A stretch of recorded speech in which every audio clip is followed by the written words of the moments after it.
Welcome back. For today's video, I will be sharing my process and some tips for switching providers late in pregnancy. If you haven't seen it yet, I shared a video a couple of weeks ago where I talk about some of the reasons why I chose to switch providers, so if you're curious about that, it will be linked in the description box.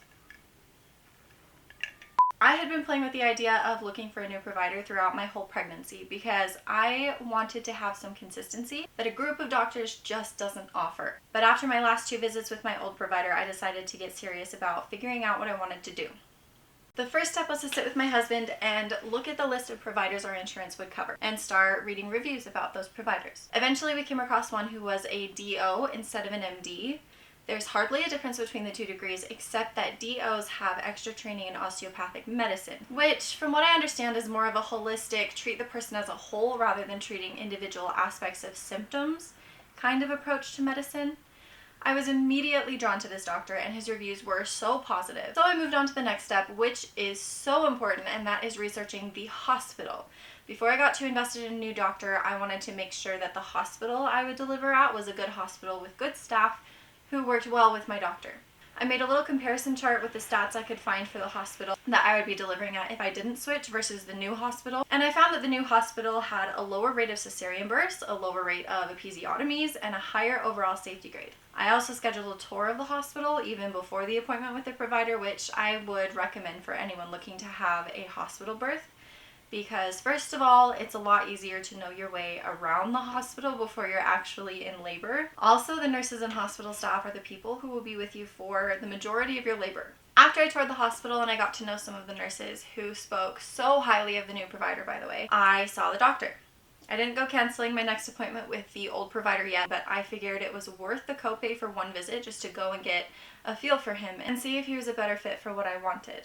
And I would encourage any woman who's even thinking about switching providers to just set an appointment and think of it like an interview where you get to know different doctors, and if you aren't completely comfortable with one, you go your separate ways and hire the one who is the best fit for you and for your baby.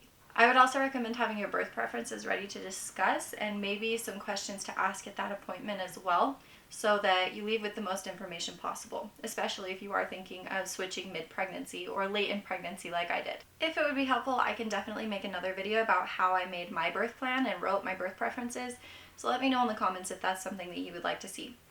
Anyway, I went into my appointment with my preferences to discuss and with questions like, when do you usually start thinking about induction?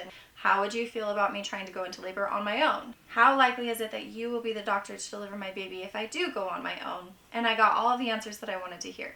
He was so supportive and confident in me and in my preferences, and he reassured me that unless he was out of town, he would be the one to come in and deliver my baby no matter when I went into labor. And that right there relieved so much stress from me. Finally, I called to cancel my appointments with my old provider, and the next visit I had with the new one, my doctor called me by name. He remembered my husband's name. He remembered my birth preferences. I knew that I would be able to build a better relationship with this provider in the few weeks I had left of pregnancy than I'd been able to have with the other group for the many years that I'd been seeing them. It's hard to make changes like this, and I was so intimidated by the idea of it at first, but it turned out to be so easy and so worth it. So I hope that by breaking down my process a little, I can make it less overwhelming for anyone who's feeling like finding a new provider might be a better option for them. Let me know if you switched providers during pregnancy and what that experience was like for you. I would love to have a conversation in the comments.